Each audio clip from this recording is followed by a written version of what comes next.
Estamos iniciando o nosso estudo de número 34, intitulado A Expiação de Cristo, né? Nós temos estudado, como eu tenho falado nas últimas aulas, ao longo do módulo 3, Cristologia, né? Que é o estudo, né, por assim dizer, de Cristo, né? E já passamos pelo seu ministério, Jesus como sacerdote, profeta, como rei, já falamos sobre o seu autoesvaziamento, já falamos sobre justificação, enfim, a gente tem passado ao longo desse módulo 3 inteiro, das últimas aulas. Se não conseguiu acompanhar, vá até o YouTube da igreja, lá tem todas as aulas gravadas. Nós temos passado aí, ao longo desse terceiro módulo, sobre fazendo um olhar mais profundo, né, sobre a vida de Cristo e sobre tudo aquilo que ele representa na nossa fé, obviamente, como Senhor e Salvador, Senhor e Consumador da nossa salvação. Hoje nós estamos no estudo de número 34, essa é a primeira aula, intitulada A Expiação de Cristo, e nós vamos tanto fazer um apanhado geral, começando lá do Antigo Testamento, passando um pouco sobre o entendimento, sobre a expiação, sobre diversos temas, como o Yom Kippur, né? Se você nunca ouviu falar, você vai ouvir falar hoje sobre o Yom Kippur, que é uma festa bastante conhecida, principalmente hoje no meio judaico, mas que começa lá no Antigo Testamento, né? Sobre o dia da expiação, e vamos também ver uma visão bastante macro, ainda que um pouco superficial ainda, das visões calvinista, né? Calvinista e arminiana sobre a expiação, sobre a salvação, entrar um pouquinho no campo de soteriologia, de doutrina da salvação, que é importante. Amém? Mas eu vou pedir para a irmã Elizabeth nos abençoar essa noite, orando e abençoando a nossa aula em nome. Pode orar, irmã, em nome de... Amém. Senhor, meu Deus e Pai, Pai amado, Pai querido, quero te agradecer, Senhor, por essa noite, por tudo que tem feito por nós todos os dias, Senhor, por nos guardar, nos livrar de tantos perigos que muitas vezes nem sabemos que passamos, Senhor. Muito obrigada por estar conosco todos os dias. Nos orienta, Senhor, nos dê sabedoria para falar da tua palavra com todos que assim o Senhor permitir. Muito obrigada por tudo. A oração que eu te faço, eu te agradeço. Em nome do teu filho Jesus. Amém, amém. Seja bem-vindo, Cristiano. Bem-vindo, Lorena. Elisete está aqui também. Boa noite a todos, sejam bem-vindos. Muito bem-vindo na nossa aula. Deixa eu compartilhar também. Que bom saber que Lorena está com o microfone hoje, mais gente para poder ajudar aqui na leitura. Estou dirigindo, mas estou aqui, estou ouvindo. Amém, amém. O Marcos também acabou de entrar, acho que com a Mariana. Sejam todos bem-vindos. Sem muita demora, né? Eu vou projetar aqui, compartilhar a tela, que hoje a gente tem bastante coisa para falar e a gente vai poder estar junto aí em nome. Confirme para mim se vocês conseguem ver a tela, né? Sim. Sim. Sim, amém. Então, deixa eu ir aqui, pronto. Amém. Pastor, só Oi. Desculpa te interromper. Estávamos agora, eu e Lorena, debatendo exatamente isso. Amém. Ai, meu Deus. Hoje é dia de esclarecer tudo ou ficar mais confuso. Estou brincando, né? Em nome de Jesus vamos esclarecer tudo. Então, a gente está falando nesse capítulo 34, né, no estudo de número 34, na verdade, sobre a expiação de Cristo, né? Então, a ideia nesse módulo é tanto nós explorarmos, né, a doutrina da expiação, o que é expiação, né, o que consiste a expiação, seu papel fundamental na salvação. Sem expiação não há perdão dos pecados e, consequentemente, né, sem o perdão dos nossos pecados, né, nossa vida em santidade, sem pecados, no sangue de Cristo, né, nós não teríamos como nos chegar a Deus novamente, e principalmente como é vista as duas grandes teologias, né, vamos dizer assim, né, do cristianismo todos os tempos, que é a visão calvinista e arminiana, né, sobre essa expiação, de como é que isso funciona, além de examinar o seu cumprimento em Cristo, né, como Cristo cumpre. Então, hoje nós vamos falar sobre isso. E aí, né, a gente vai ter alguns tópicos aqui que nós vamos falar. O primeiro deles é sobre o papel, né, do sacerdócio arônico. Não está errado, tá bom? De Arão, né? Arão é o primeiro sacerdote escolhido. Lembre-se que quando o povo sai do Egito, né, que Deus liberta eles através de Moisés, envia Moisés, né? Moisés como o líder, o libertador do povo. Moisés pede a Deus, né, que diz que eu sou homem de língua pesada, né, tem dificuldade de falar, e aí Deus diz que mandaria Arão com ele. E assim que eles saem de lá, né, quando Deus começa já a dar depois da lei e já começando nos ritos cerimoniais, a separação da tribo de Levi, né, como os levitas, como aqueles que serviriam o Senhor, e dentro da tribo de Levi, né, a linhagem de Arão como sumo sacerdote, né, como sacerdote, na verdade, e um deles como sumo sacerdote, separado por Deus, né, para uma vez por ano ofertar pelos pecados do povo, enfim. E aí a gente tem toda uma construção do sacerdócio aarônico, né, que é de Arão, e o papel desse sacerdote, né? Então, de maneira direta, né, o sacerdócio, qual o contexto? No Antigo Testamento, né, Deus estabeleceu Arão e sua linhagem como sacerdote, né? Então, você tem, para ficar claro, a tribo de Levi, dentro da tribo de Levi você tem Arão e sua linhagem. Todos eles são sacerdotes, Arão e sua linhagem. Todos os descendentes de Arão são sacerdotes. Porém, um deles, né, o primeiro, obviamente, foi Arão, era escolhido como sumo sacerdote, né? Dos sacerdotes, Deus tirava um sumo sacerdote. Então, logo, todo levita, todo sacerdote, todo sumo sacerdote e sacerdote são levitas, mas nem todo levita era sacerdote. Então, dentro da tribo de Levi, você tinha os levitas que serviam no templo. Nós já falamos sobre aqui, né, sobre os filhos de Levi, né, Coate, os coatitas, os meraritas, os gersonitas. Tinham lá as famílias, cada um cuidava de uma parte do tabernáculo. Nós vamos olhar aqui daqui a pouco essa estrutura. Mas dentro dessa estrutura de Levi, nós tínhamos exatamente essa diferenciação para a família de Arão, que era escolhido como sumo sacerdote. E eu tenho a primeira pergunta, né? Qual era a diferença da tribo de Levi para as outras 11 tribos, ou 10 tribos e 2 meia-tribos, né? E qual era a diferença da tribo de Levi para as demais tribos? E dessas 10 tribos mais 2 meia-tribos, por que eram 2 meia-tribos e não 11 tribos inteiras? Fico 2 perguntas e quero abrir aqui para vocês participarem. Hoje eu quero vocês bastante aqui. Então, a primeira pergunta, eram 12 tribos. Uma delas, a tribo de Levi, era diferente das outras 11. E, na verdade, as outras 11 não eram 11, eram 10 mais 2 meia-tribos. Por que 10 mais 2 meia-tribos? Por que 2 meia-tribos? E por que a tribo de Levi era diferente de todas as outras tribos? Em relação à promessa, né? Pronto, complementei. Agora tá aqui, tá claro. Vamos, irmãos. Essa é muito fácil. Essa vocês sabem. Ninguém quer arriscar hoje? Vou dar mais 10 segundos, senão eu vou continuar a aula. Amém. Então, em relação, né, a essas tribos, né, ou a tribo de Levi e as 2 meia-tribos, por que 2 meia-tribos? 12 tribos no total, a tribo de Levi diferente, as 10 tribos mais 2 meia-tribos. Porque uma dessas tribos deveria ser a tribo de José. Lembra que as tribos de Israel são os 12 filhos de Jacó, que se teve um encontro com Deus em Peniel, então Abraão, Isaac e Jacó. Jacó segurou o anjo, não quis largar. E o anjo perguntou: o que queres que eu te faça? Me dá minha bênção para depois subir. E qual é a bênção que o anjo dá? O anjo troca o nome dele de Jacó para Israel, muda, né, obviamente, o dele. E desse homem de Israel, né, de Jacó, ele tem 12 filhos. Desses 12 filhos, um deles, que é a tribo de José que foi governador do Egito, ele, na hora de abençoar os seus filhos, ele não abençoa diretamente a José, mas abençoa Manassés e Efraim, seus netos. Por isso, nós vamos ver durante toda a história de Israel 11 tribos, mais 2 as 11 tribos, os outros 11 filhos, mais 2 meia-tribos, que são Manassés e Efraim. E qual é a diferença dessas 11 tribos, né? 2 meia-tribos, que daria total de 12, né?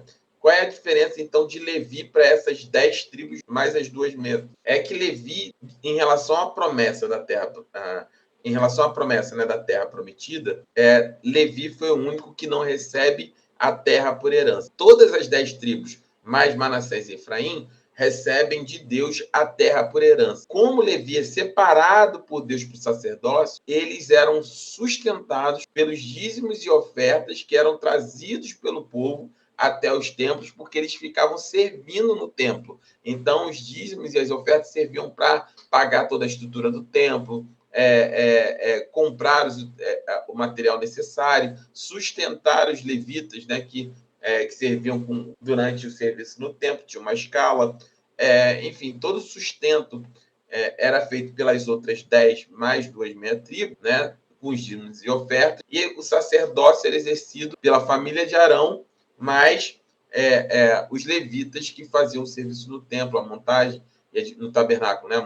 Desmontagem quando ainda no tabernáculo, e posteriormente no templo, quando Salomão constrói o primeiro templo, e depois Esdras e Neemias reconstroem, né, o templo novamente, fazendo o segundo templo, Então, eles serviam dessa forma. Então, esse é o contexto histórico aqui em relação a Abraão, né? Ao sacerdócio Abraão. E aí nós temos algumas questões ali, né? Principalmente em relação às roupas sacerdotais, né? A gente tinha no peitoral, né?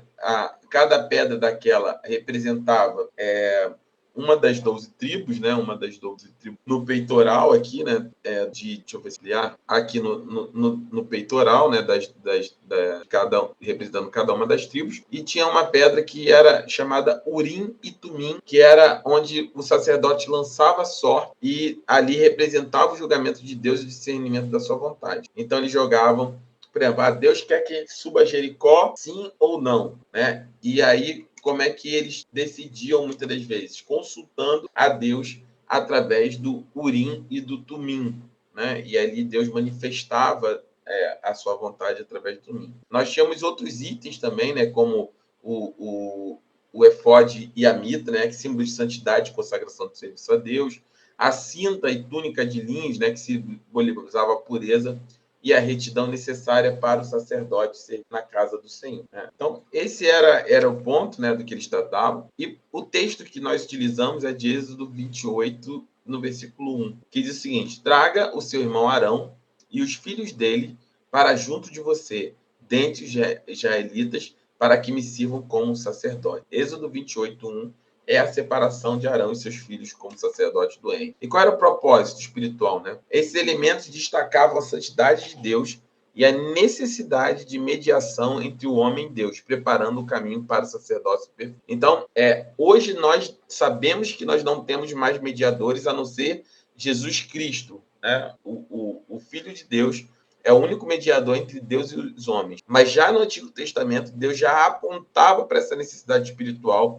Esses elementos destacavam a separação, a pureza de Deus e a necessidade de mediação entre o homem e Deus. Então, tinha que ter alguém entre Deus e o homem por conta da separação do pecado, alguém que intermediasse, que fizesse esse meio de campo, por assim dizer, em relação a tudo aquilo que o Senhor precisava fazer na vida do seu povo. Então, esse intermediador, lembre-se que no Antigo Testamento, nós já falamos disso diversas vezes aqui no Seminário Teológico de Base, ele é uma grande seta apontando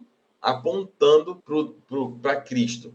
Então, o sacerdócio de Arão, né, do sumo sacerdote, também não era diferente. Ele apontava para Cristo. Então, tinha um intermediador entre Deus e os homens, que era o sumo sacerdote, e Jesus vem para ser o sumo sacerdote perfeito, como nós acabamos de ver lá em Hebreus. Quando nós estudamos Hebreus na Carta para o Novo Mundo, nós pregamos sobre isso alguns domingos, falando sobre o sacrifício de Cristo, o sacerdócio que foi feito de uma vez por todas, para sempre. Tá? E aí, deixa eu colocar ele de volta aqui, fica melhor para mim.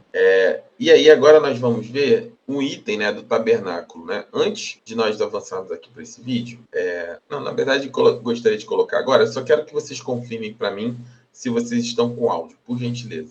Estamos em Israel, estamos no deserto de Aravá, e aqui nós temos uma réplica do tabernáculo em tamanho real. E eu quero apresentar para vocês as peças, para que a gente tenha uma noção do tamanho de cada peça. Essas réplicas são no tamanho original. Quando o ofertante vinha e trazia a sua oferta, antes do sacerdote recebê-la, ele precisava lavar as suas mãos. Então aqui nós temos o lavatório, ou a pia de bronze, que era utilizada para o sacerdote lavar as suas mãos e os seus pés. Aqui nós temos o altar do holocausto, que também era feito de bronze, e aqui então era oferecido. Então aqui era queimada a oferta. Para a gente ter uma ideia, ele era quadrado, né? Todos os seus lados têm aí a mesma dimensão. Lá à frente está o portão, por onde o ofertante entrava aqui para trazer a oferta. Agora nós vamos nos aproximar aqui do tabernáculo propriamente dito, que era uma tenda coberta. Para a gente ter uma noção do tamanho, né, da altura, veja só, a altura que era essa tenda. Então aqui ele entrava para a parte interna, vamos tomar aqui o espaço aqui, e aqui nós temos 3 peças principais. Nós temos aqui a mesa dos pães, os pães da proposição, são 12 pães, cada um representando uma tribo de Israel. Ali nós temos a menorá, ou candelabro, que é uma peça de ouro batido, única, que tem 7 copas, né? Onde estavam 7 lamparinas, era uma peça única. E aqui nós temos a representação do sacerdote. Aqui ele sem a veste sacerdotal, assim como a veste de um levita, e aqui ele vestido já com a veste do sumo sacerdote, com o peitoral e o éfode, que eram parte das suas vestes. As campainhas que ele utilizava também. Aqui nós temos o altar do incenso, que era utilizado para queimar incenso, todo feito em ouro. Aqui ele queimava incenso de manhã e de tarde, todos os dias. E uma vez por ano ele queimava incenso, colocava aqui a fumaça para esse último local aqui, que é o lugar santíssimo. Depois que o local estava cheio de fumaça, ele entrava, abria essas cortinas, como nós estamos vendo, e entrava para o lugar santíssimo, uma vez por ano. E ele vinha aqui fazer 2 sacrifícios, um por si mesmo e um pelo povo de Israel, pela nação. Ele entrava aqui sem aquela veste de sumo sacerdote, entrava com a veste mais simples e aqui ele oferecia o sacrifício. Ele aspergia o sangue sobre o propiciatório, que é essa peça, onde tinha 2 querubins, né? Tudo aqui era feito em ouro. E aqui dentro da arca nós temos as 2 tábuas, ficavam aqui as 2 tábuas da lei, uma porção do maná, que caía todos os dias, né, para a alimentação do povo, e a vara florescida de Arão, que ficava nessa peça, que era a arca, toda em material de ouro. O tabernáculo, como sabemos, representa especialmente Jesus e todo o seu sacrifício. Ele abriu a porta novamente para o homem entrar à presença de Deus. Mas também representa o próprio homem. O pátio representa o corpo, o lugar santo representa a alma e o lugar santíssimo representa o espírito. Aqui é onde nós entramos definitivamente em contato com o nosso Deus. Então essa é a representação do tabernáculo aí em tamanho real, com toda a sua representação e a sua grandeza. Amém? Amém. Pastor, Amém. todas essas referências de Amém. tamanho, tudo tá na Bíblia, né? Sim, não, são todas bíblicas. Todas essa. Em Êxodo, você vai ter uma descrição detalhada, né? Deus dá uma descrição detalhada de cada um desses itens, tá? Cada um desses itens ele é descrito no livro de Êxodo para o detalhamento todos esses itens, tá? Do altar de holocausto, da mesa do propiciatório, da bacia de bronze, tudo isso Deus dá detalhadamente cada um desses itens, né? Então ali você tem é riquíssimo o que a gente está vendo aqui do ponto de vista de apresentação, né? Então aqui onde vocês estão vendo, né? Não sei se vocês estão vendo a minha marcação, o meu mouse, mas aqui onde vocês estão vendo, por exemplo, que era essa tenda aqui ao redor, né? Que fazia essa muralha de divisão, os postes. Lembra que eu falei dos levitas, que eram divididos em 3, quatitas, meraritas e jassonitas? Cada uma dessas subdivisões, né, da tribo de Levi era responsável por um desses itens. Então, eu não lembro exatamente como, mas supondo aqui só como exemplo, os jassonitas eles levavam todos os postes e os tecidos da tenda que cercava. Já os meraritas levavam o altar de bronze, né, do holocausto. Então, cada um deles era responsável por cuidar do tabernáculo do Senhor e mais na frente do templo do Senhor. Então, toda a manutenção, o cuidado. Por isso que hoje nós transferimos para a igreja, né, fazemos essa correlação em mistérios e da importância de cada um deles.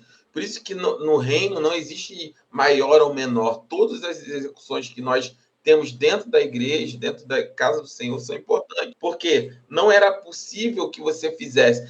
Não, o importante é a Arca da Aliança. Mas se não tivesse a tenda para se fazer o Santo dos Santos, a separação, e se não tivesse os postes para fazer o cercamento, ou o altar de holocausto, tem outros utensílios, né, que eles utilizavam. Então, cada uma das tribos das subdivisões da tribo de Levi era responsável por isso. Assim como a gente faz hoje, né? Quem cuida do cabo do som é tão importante quanto quem cuida do ministério de louvor, quem cuida da recepção das pessoas que chegam na igreja, porque no reino a soma desse serviço forma, né, a estrutura necessária para o culto a Deus. Então, é importantíssimo a gente ter essa percepção, e ali você vai vendo nos detalhes como Deus está fazendo. Duas coisas importantes que ele fala, né? Ele fala sobre deixa eu ver se eu ampliar aqui essa estrutura, mas ele fala sobre a importância, né?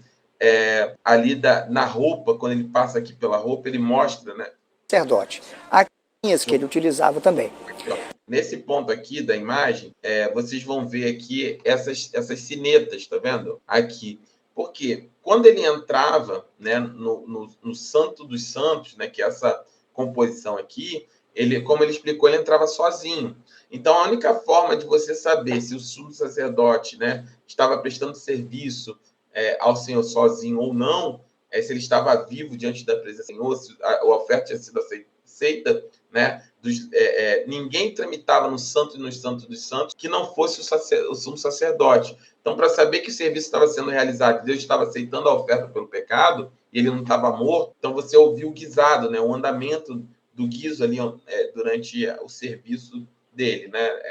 Naquele momento. E, por fim, ele fala algo muito poderoso, né? Que o tabernáculo, obviamente, representa Cristo, que abre, né, um novo e vivo caminho de volta para Deus. Deus vai desde o portão ali, quando ele mostra, né, naquela estrutura, ele mostra aqui, ó, ele avançando aqui, ele vai apontar para a estrutura, aqui, ó, o portão. Tá vendo? Tinha um portão de entrada, né? E esse caminho, né, passando pelo sacrifício, né, da carne, derramamento do sangue, até a chegada lá no final de tudo, né, na presença de Deus, no Santo dos Santos, esse novo e vivo caminho, ele era uma representação física, né, distante, mas daquilo que Jesus viria a fazer por nós. Jesus é aquele que estabelece esse novo e vivo caminho. Ele abre as portas, né, para essa chegada do homem novamente até Deus através do seu sacrifício na cruz. E ele faz o pastor faz uma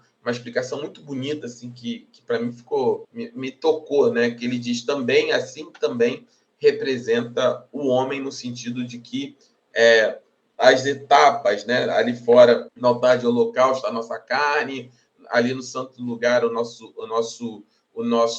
nossa alma, e no Santíssimo já nosso espírito do Senhor. E faz muito sentido isso, né? Uma coisa que eu nem tinha percebido até então, nem tinha ouvido, para ser bem sincero, e que me tocou muito, porque é realmente isso. Se você perceber que o nosso culto hoje racional a Deus funciona exatamente dessa maneira, né? Nós queimamos a nossa carne, né? Como sacrifício a Deus, renegamos a nossa carne, deixamos a nossa carne do lado de fora, né? Derramada aos pés do Senhor. Ali onde era o santo lugar, você tinha o ofertório do incenso, né? Então nós ofertamos a nossa alma, a nossa adoração, o nosso louvor, né? Como incenso, como aroma agradável a Deus, como incenso suave a Deus, e uma vez aceito, e obviamente por causa do sangue de Cristo e do poder que há no seu sacrifício, né? Uma alma aceita, derramada como incenso, como aroma suave diante do Senhor,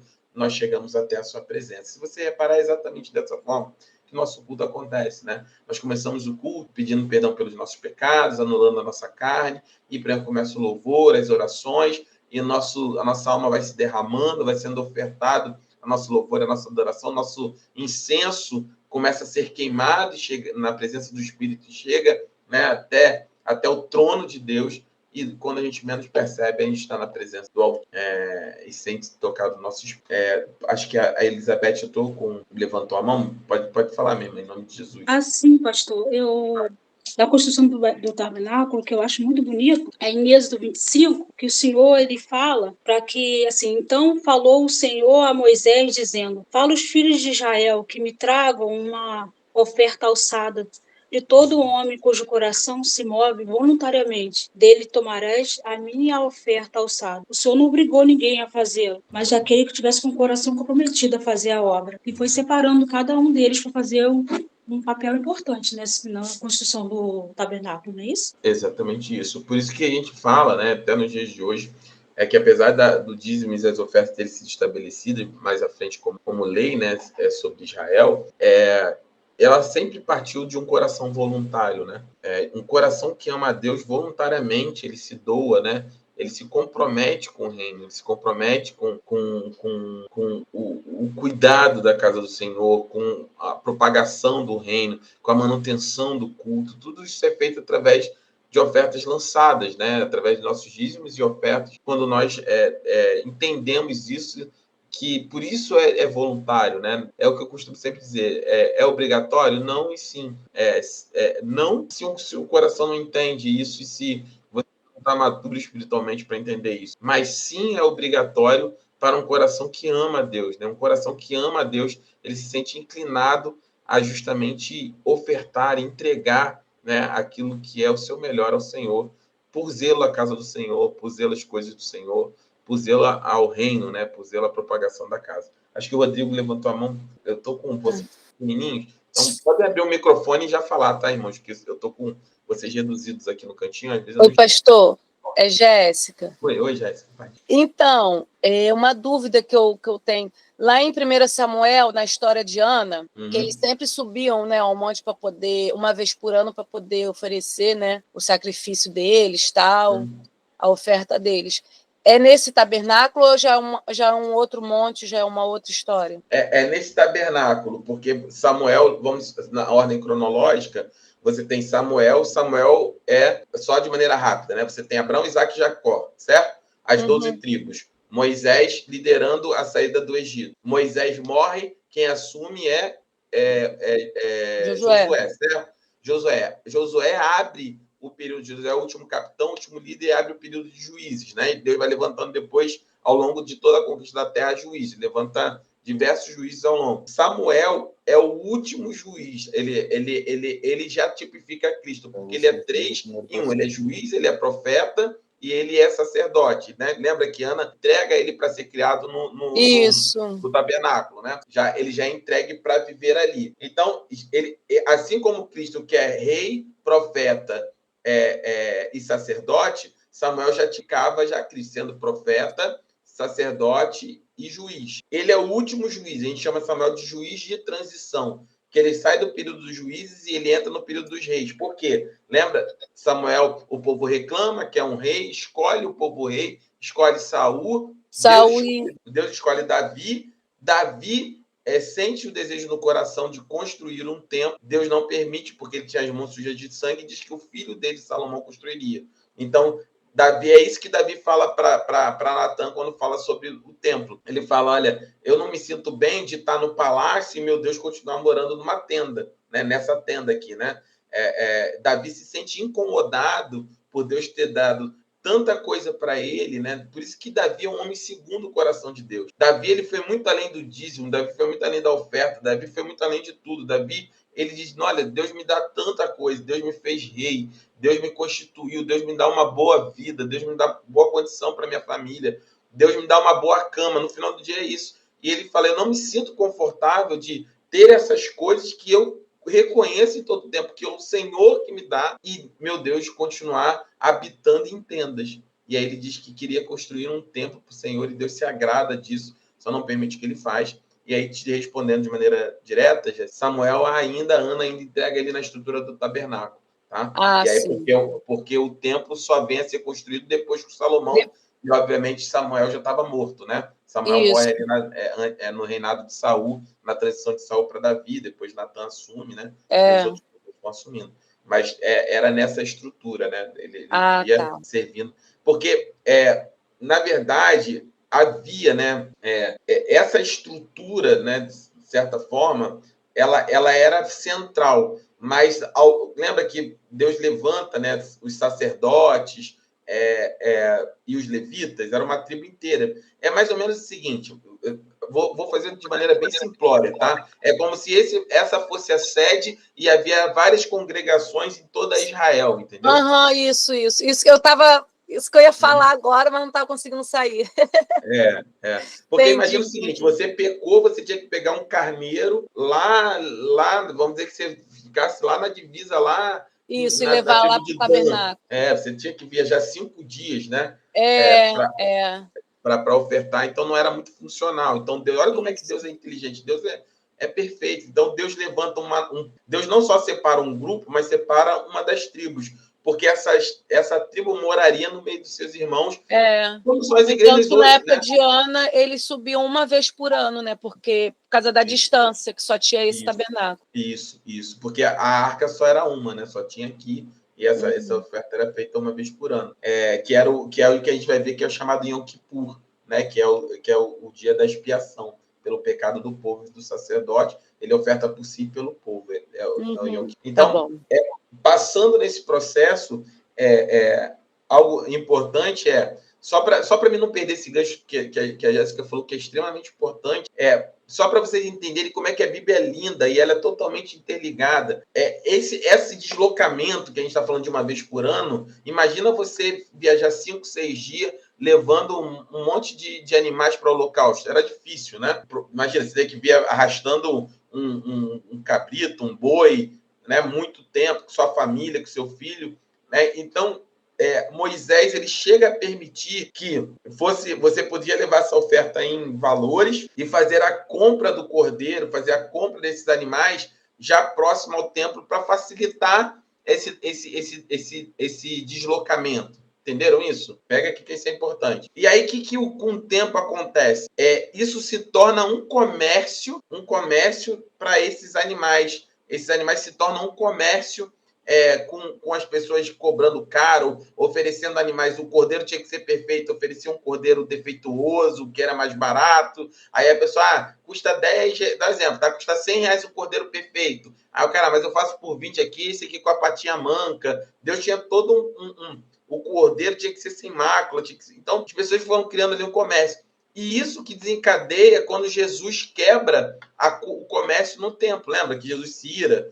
Né? Quando Jesus vai até o templo, ele quebra todo aquele comércio que está tendo ali. Jesus joga tudo no chão e fala: minha casa será conhecida como casa de oração. É por conta disso. Por conta desse deslocamento, foi abrida uma exceção ao longo da história, e essa exceção se tornou uma brecha. Essa brecha se tornou comércio, se tornou pecado. De maneira direta, o que eu quero dizer com isso? Meu irmão, minha irmã, não se assuste. Sempre houve quem comercializou o cordeiro. Sempre houve pessoas que tentaram se aproveitar da fé das outras pessoas e vender Jesus por algum preço, enriquecer por algum preço. E hoje, nos nossos dias, não é diferente. Infelizmente, existem pessoas que ainda tentam vender o cordeiro, tentam vender o culto a Deus, fazem da casa de Deus local de comércio em vez de casa de oração. Não é que hoje nós estamos vivendo um tempo diferente de todos os outros tempos. Isso sempre existiu.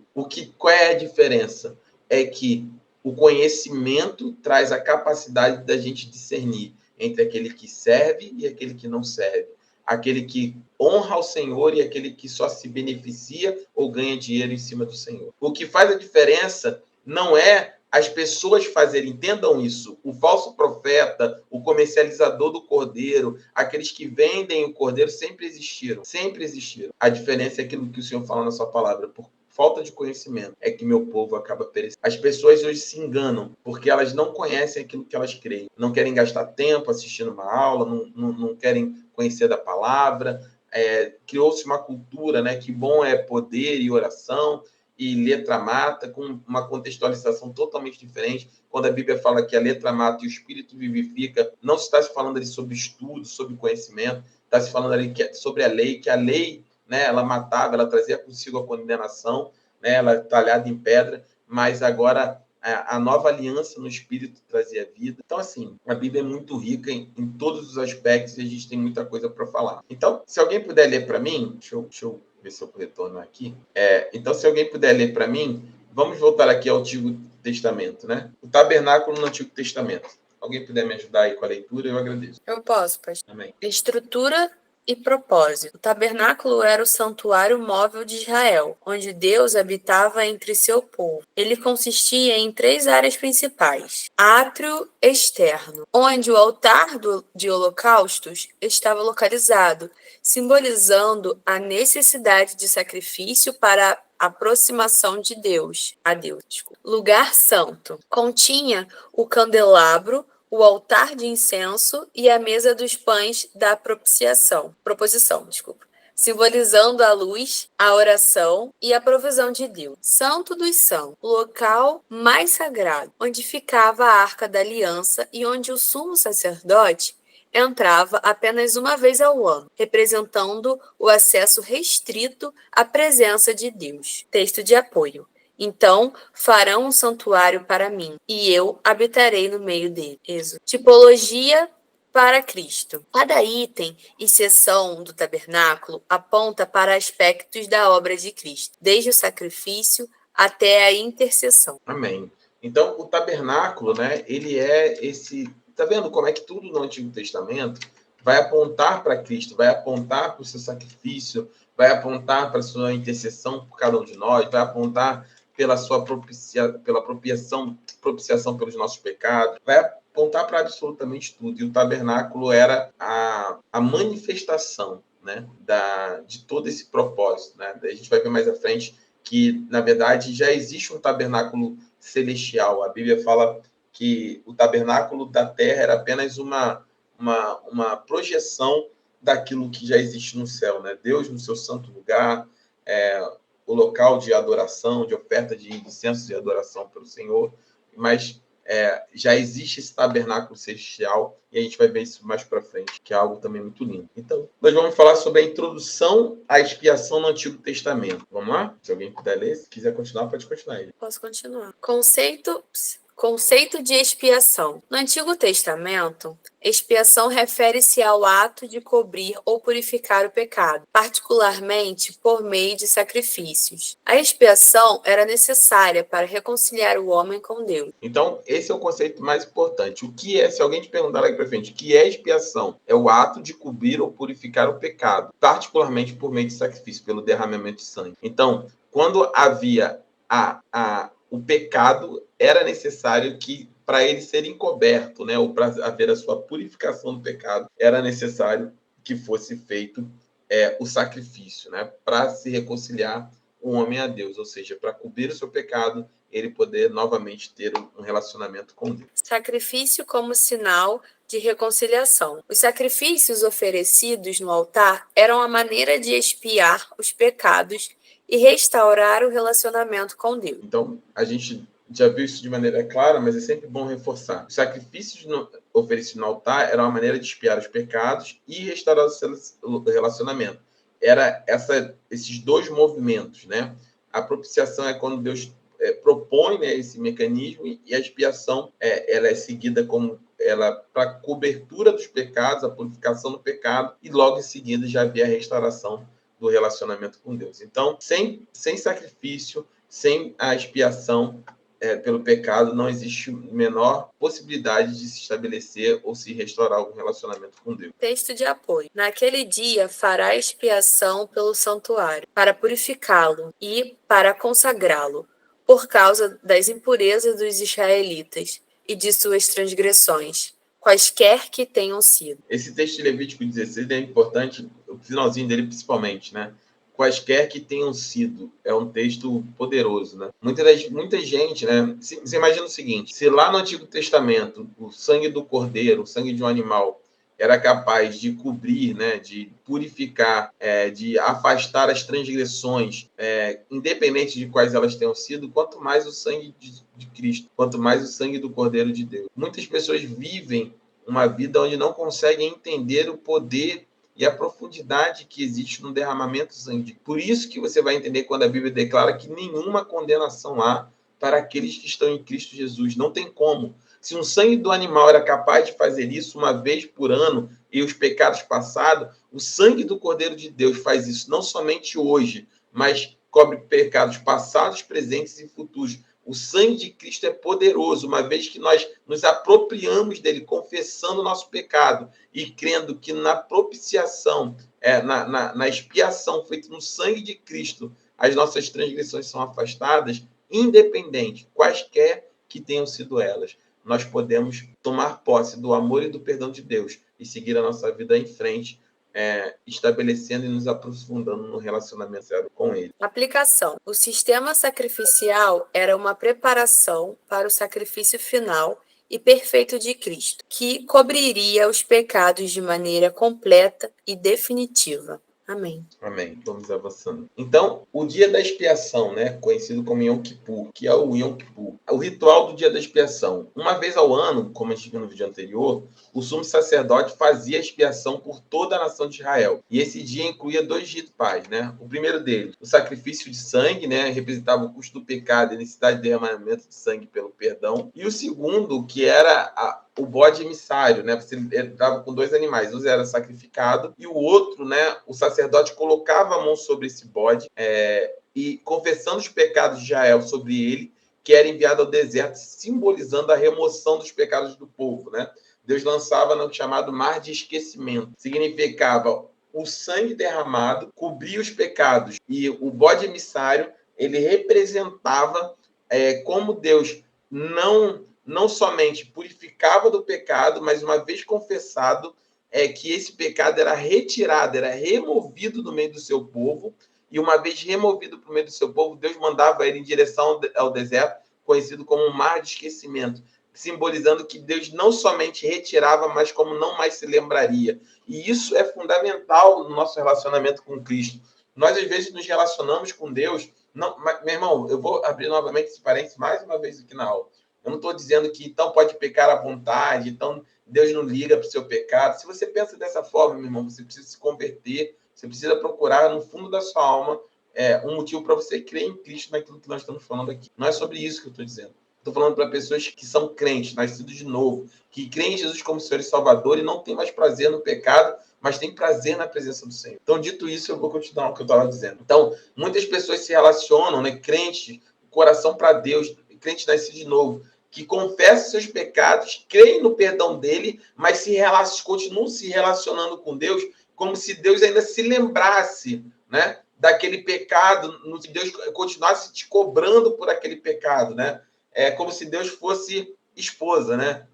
E a brincadeira à parte, né? Igual quando você briga com a sua esposa, hein, Rodrigo? Hein, Marcos? Não sei se o Marcos está ouvindo aqui a gente, que aí você está lá 20 anos depois, aí ela vai tirar lá do fundo do baú. Não, lembra aquele dia, lá em 1980, numa tarde de verão, que você falou aquilo para mim? Então, Deus não é assim. Deus é completamente diferente. Deus não somente retira de nós o pecado. Deus não somente purifica a nossa vida do pecado. Mas como Deus também não se lembra mais dele. Ele remove e ele lança para longe de nós, distante de nós. Deus não se lembra, né? Ou não faz mais, não importa mais o que foi feito. Por isso que nós falamos, não importa. Não importa qual é o seu pecado, não importa o que você fez. Toma posse, confessa ao Senhor com o teu coração, se derrama diante dele, toma posse do perdão. 1 João 9, que eu sempre cito. Se confessarmos os nossos pecados, ele é fiel e justo para nos purificar de toda a nossa iniquidade. E segue em frente. Deus se esquece. Não deixa qualquer acusação a partir daí é do diabo. O diabo é o acusador, não Deus. A Bíblia diz que o acusador é o diabo e não Deus. Então o bode emissário simbolizava isso. Como Deus se esquece do meio do seu pecado e não leva em conta, né, mais aquilo que nós cometemos na sua presença. Então, o que era o dia do perdão, ou Yom Kippur? E a gente vai ver aqui esse texto. Eles tinham uma cerimônia toda especial nesse dia, e ele era chamado de Dia da Expiação, ou Dia do Perdão, em hebraico, Yom Kippur. A palavra Kippur, em hebraico, significa cobrir, perdoar, expiar. A palavra expiação hoje talvez não é tão assim de domínio público, as pessoas quase não a conhecem. Expiação significa apagar a culpa de alguém através de uma substituição. Nesse caso, a nossa culpa foi apagada porque Cristo nos substituiu na sentença de morte. Ele morreu em nosso lugar. E o santuário devia antever, de uma forma didática para os hebreus, aquilo que aconteceria com o Messias na cruz do Calvário anos depois. Agora, todos os dias, matando animais e levando o sangue aqui para dentro e aspergindo o sangue dentro do santuário, ia, de certa forma, contaminando o santuário, tornando-o impuro.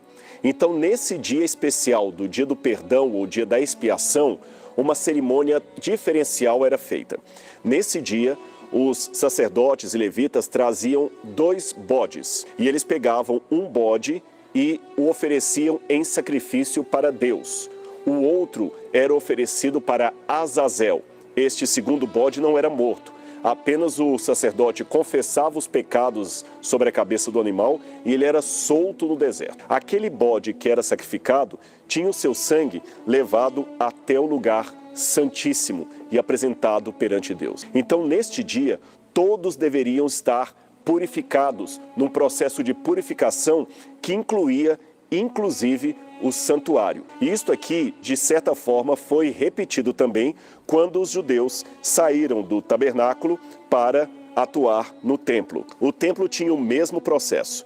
Você tinha aqui fora o pátio onde ficavam os gentios, por exemplo, os não-judeus. Havia um lugar que era o pátio das mulheres e aqui dentro só podiam entrar os sacerdotes e levitas. Nesta parte aqui você tem o altar de sacrifício, com a bacia, de maneira maior, é claro, numa proporção bem maior do que estava na época do tabernáculo.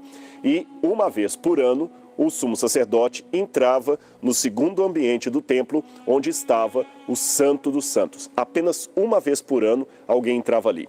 Quando Jesus morreu na cruz do Calvário, um dos fenômenos que aconteceu por obra de Deus é que a cortina que separava o lugar santo do lugar santíssimo foi rasgada sem mão humana de cima a baixo. Foi uma forma de Deus mostrar que o santuário tinha chegado ao seu cumprimento. Ele não era mais necessário, porque a grande oferta, o Cordeiro de Deus, que era o Messias, havia sido morto na cruz do Calvário e os nossos pecados podiam então estar definitivamente perdoados à medida, é claro, que nós nos arrependêssemos e aceitássemos o sangue do Cordeiro. Ainda hoje, o dia da expiação é uma festa sagrada para os israelenses e os judeus de modo geral.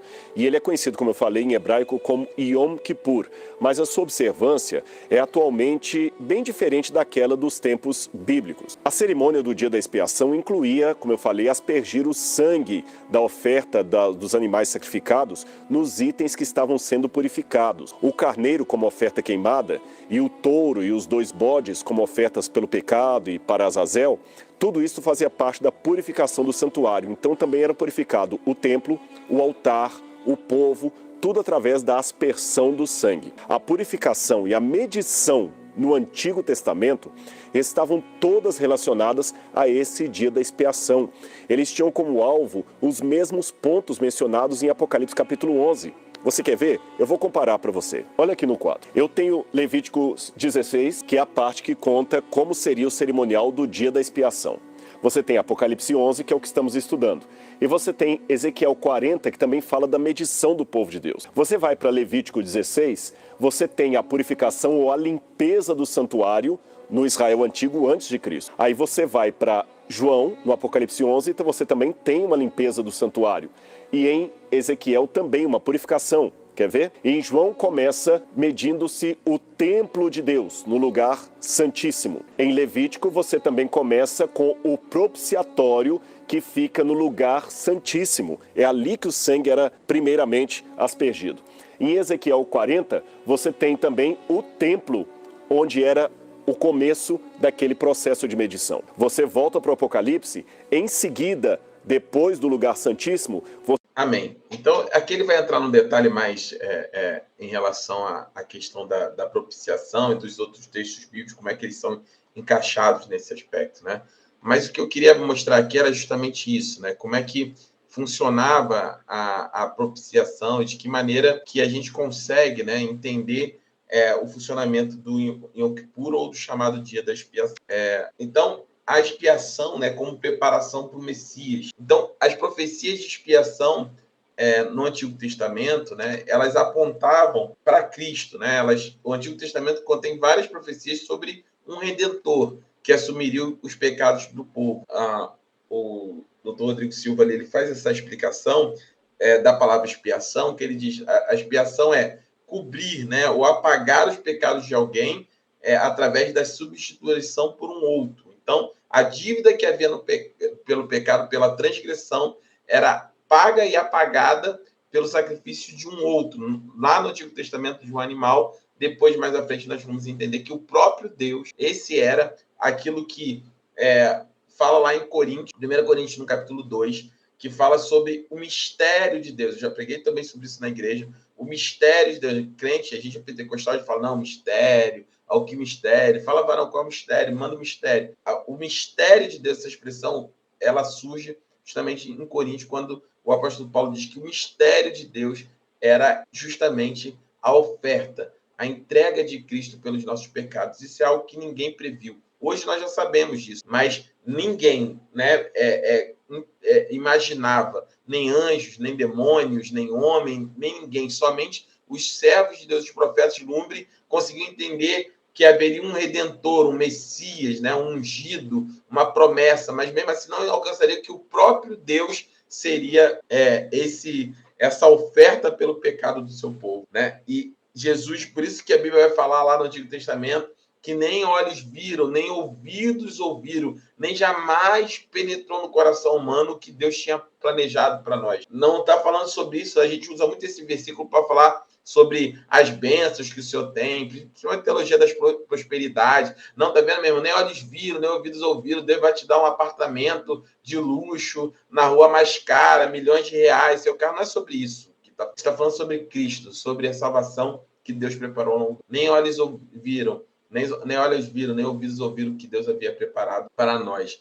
E isso é o que o Antigo Testamento aponta, né? As profecias apontavam para isso. E essas profecias se cumprem em Cristo, que é o Cordeiro de Deus que tira o pecado do mundo. Texto profético, por exemplo, de Isaías 53:5. Mas ele foi transpassado por causa das nossas transgressões, foi esmagado por causa de nossas iniquidades. E o castigo que nos trouxe a paz estava sobre ele, e pelas suas feridas fomos curados. Então, Isaías entendia, né? A gente já viu sobre isso também aqui, falamos sobre Isaías, sobre a figura do servo, né? Quem era o servo que Isaías falava, como é que ele tratava Isaías 53 e outros capítulos também.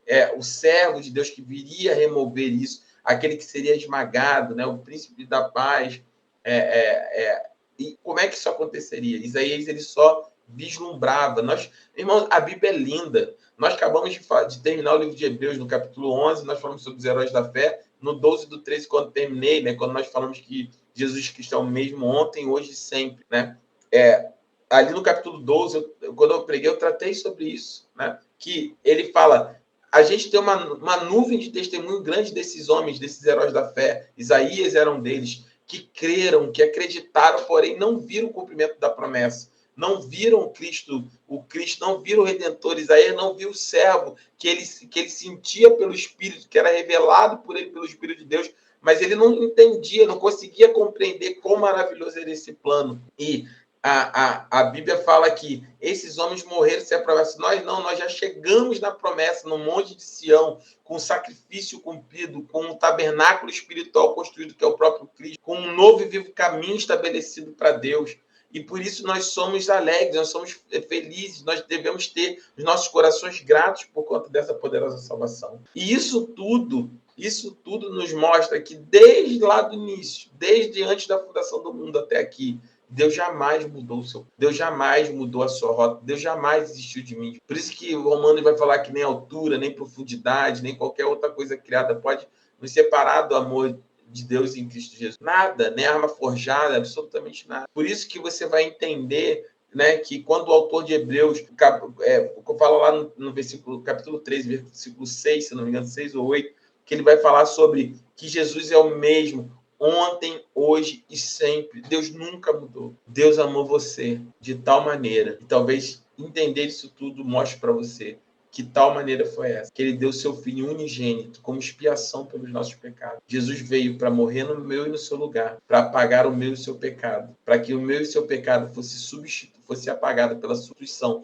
pela expiação de um terceiro. E Deus amou o mundo de tal maneira que deu seu Filho para que fosse essa expiação, para que todo aquele que nele crê não pereça, não morra no seu pecado, mas tenha a vida eterna. E o que é a vida eterna, se não viver eternamente junto à vida? Jesus é a própria vida. A vida eterna é viver junto àquele que dá a vida, a própria vida. Para que o perecer, por isso que a Bíblia fala que nós não temos medo da primeira morte. Você não pode ter medo de morrer agora. A nossa morte, nosso medo é da segunda morte. O que é o inferno? O que significa ser jogado eternamente no lago de fogo e enxofre? A morte espiritual, a segunda morte, é a separação eterna, o afastamento eterno de Deus. É viver para toda a eternidade longe da vida. Por isso é a morte. Viver eternamente longe da própria vida, por isso é a morte. Por isso que todo aquele que nele crê não perecerá, não terá sua fé em vão, não morrerá, não sofrerá a segunda morte, antes viverá para sempre. Todo aquele que nele crê não pereça, mas tenha a vida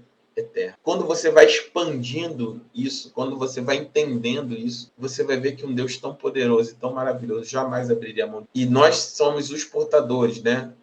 O John Wayne que foi puritano, ele fala sobre isso, né? Descreveu que o sacrifício de Cristo como um cumprimento perfeito dos sacrifícios do Antigo Testamento, trazendo a redenção eterna. Por isso que Jesus não veio anular a lei, Jesus veio cumprir a lei. Jesus não veio cancelar, dizer, não, a lei de Deus não se contradiz, a lei não prestava, a lei morreu. Não, não. Jesus não veio dizer que a lei não prestava, que a lei morreu. Não foi isso. Jesus veio cumprir a lei. Por isso que quando ele cumpre a lei, o próprio Deus rasga o véu de cima e embaixo, mostrando que tetelestai, está consumado, está pago. A expiação foi feita de uma vez para sempre. Portanto, agora, todo aquele que no nome do seu Filho viverá a vida eterna. Amém? Fala, Yasmin. Pastor, uma pergunta. Sabemos e cremos, né? É que quando o véu foi rasgado, Deus deixa claro que não mais o templo, né? Agora Cristo, ele costurou nossas vidas até ele. O que os judeus falam e pensam sobre, ao ver, até hoje, né? O véu foi rasgado, para eles significa o quê? Nada? Tipo, nada, absolutamente nada, absolutamente nada. Eles não receberam a Cristo como Messias, né? Não todos, né? Na verdade, receberam, né? Porque a igreja nasce disso, né? Paulo, Pedro, os hebreus, a igreja do Novo Testamento, ela é constituída de judeus e convertidos, né? E gente, mas para hoje, e há uma confusão muito grande, tá? Em relação a isso, a Israel de hoje não é a Israel do tempo bíblico, né? Assim, no sentido que eles não têm mais o traqueamento das 12 tribos, eles não sabem mais quem são as 12 tribos, eles têm um estudo genético avançado tentando remontar, porque lembra quando eu explico lá que eles caem já 700 anos antes de Cristo, na Babilônia, ali já uma mistura do sangue, depois 700 não, para a Síria antes de Cristo, depois 500 para a Babilônia, ali já se perde, depois a destruição de Jerusalém, 70 depois de Cristo.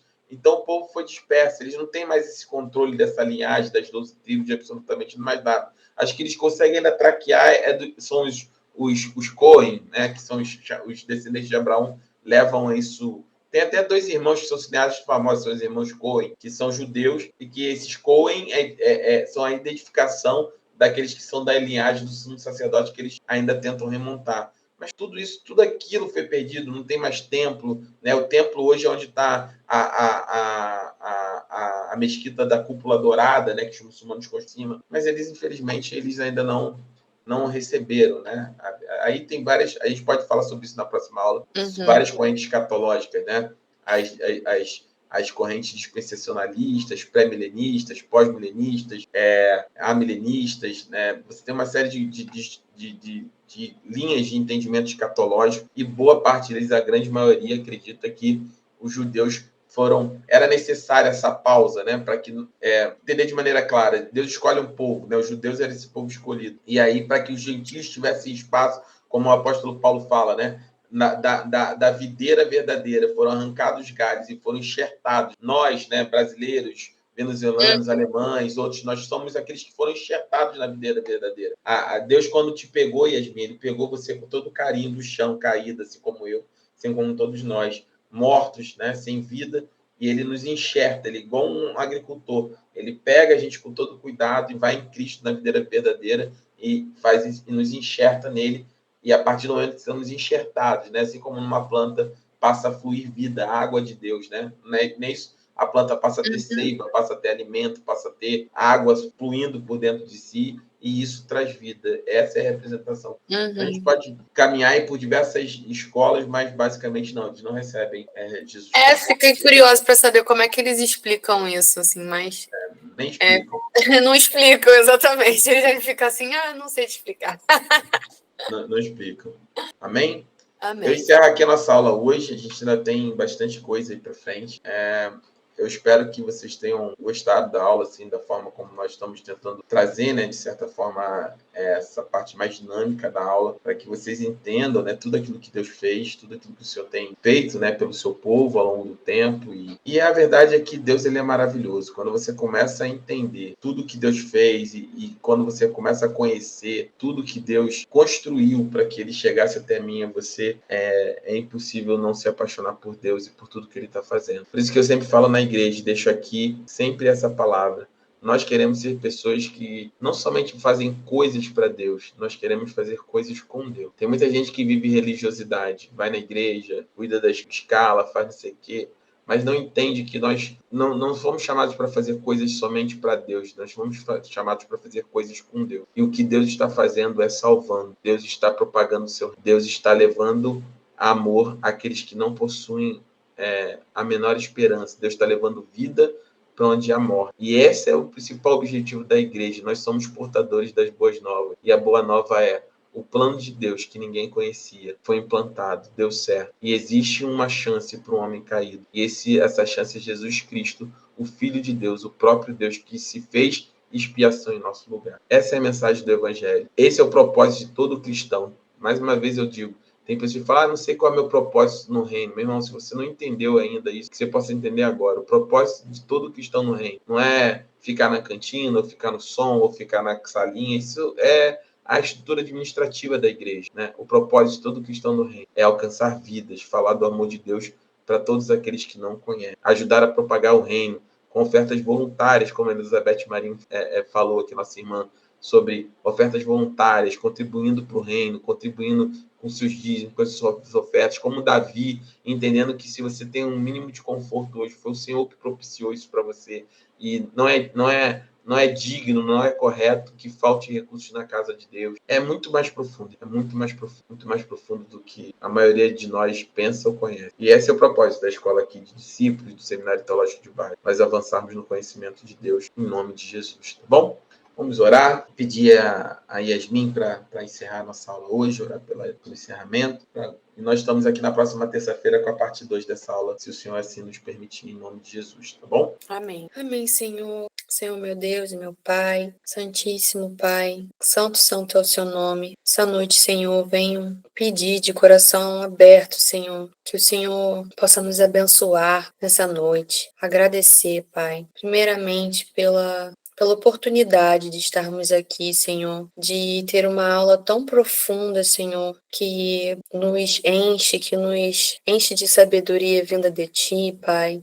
Por isso, Pai, agradeço, Senhor, pela vida do pastor, da pastora, Senhor, que preparam com tanto carinho, Pai, essas aulas que são tão importantes para o nosso crescimento, para o nosso entendimento, tão esclarecedoras, Senhor. Agradeço, Senhor, pela vida dos meus irmãos que puderam estar presentes, conectados aqui nessa noite, ouvindo mais sobre a sua palavra, sobre os seus ensinamentos, Pai. Quero agradecer, Senhor, em nome de Jesus, Pai, pela nossa comunhão, Senhor, por termos, assim, essa comunhão que é tão importante, por vivermos, Senhor, nessa comunhão com irmãos, contigo, Pai. Como é bom ver a nossa igreja, Senhor, avivada, Senhor, que nossas vidas, Senhor, nossos corações possam ser sempre cheios do Espírito Santo, que possamos glorificá-lo, Senhor, em qualquer lugar, no nosso trabalho, no nosso dia a dia, Senhor. Possamos, Pai, assim como o pastor pregou nesse domingo, ter a nossa identidade em Cristo, Senhor, firmadas, que possamos ter certeza daquilo que o Senhor nos prometeu, Pai, que possamos confiar e seguir perseverantes. Senhor, eu peço que o Senhor abençoe meus irmãos, a igreja, os pastores, que possamos ter um fim de noite na sua presença, uma semana, Senhor, abençoada, repletas do seu Espírito, Senhor, que possamos, Senhor, seguir juntos, confiantes em frente, conforme todo o seu querer e sua vontade. Em nome de Jesus, amém. Amém, amém. Louvado seja o nome do Senhor. Olha, essa semana, sexta-feira, nós temos conexão. Em nome de Jesus, sexta-feira, 19h30, nossos pequenos grupos aqui da igreja, São Gonçalo e Niterói, sob a liderança de Gabriel e Yasmin em São Gonçalo, Lorena e Márcia em Niterói, na casa da Yasmin e do Gabriel em São Gonçalo, na casa do Léo aqui em Niterói, os anfitriões. Agradecer a cada um dos irmãos convide alguém. Conexão tem um propósito, não é se tornar um clube social da igreja, mas é que nós alcançamos cada vez mais pessoas e possamos propagar que Jesus veio e ele é a expiação de Deus pelo nosso pecado, e existe sim um novo e vivo caminho, uma nova chance para o homem pecador e cair. Amém? Jesus abençoe a sua vida. Nos vemos domingo no culto, às 10 horas da manhã. Não perca, dia 3 agora de novembro, culto especial, ceia, e tem muita novidade na igreja. Convide alguém e nós nos vemos lá. Fiquem na paz, fiquem com Deus. Jesus abençoe vocês. Paz. Paz. Um ensino para todos.